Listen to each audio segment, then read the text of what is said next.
अनोखो विरोध वारंवार वीजળી ગુલ થતા ઊંઘવા માટે જીઈબી કચેરી પહોંચ્યા યુવાનો। નર્મદા જિલ્લાના ગળદેસર તાલુકામાં અનેક ગામોમાં છેલ્લા ઘણા દિવસોથી વારંવાર લાંબા સમય સુધી વીજળી ગુલ થવાથી સ્થાનિક રહેવાસીઓમાં ભારે રોષ ફેલાયો છે। ફરિયાદ નોંધાવા છતાં પણ કોઈ કાર્યવાહી નહીં થતાં ભૂમલિયા ગામના યુવાનો જીઈબી કચેરી ઊંઘવા માટે પહોંચ્યા હતા।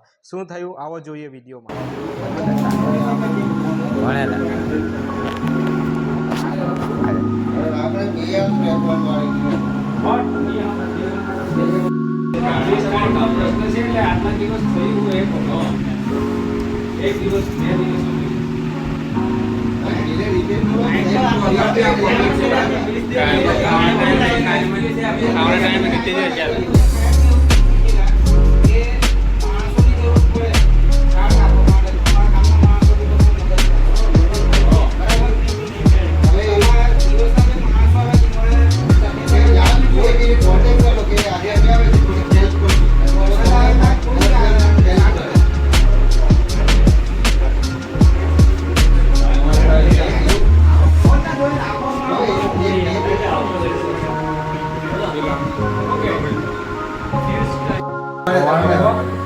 हमारे वो कहता था कि राते आवी ना अभी क्या है हमारे नहीं हमें हमारे आवी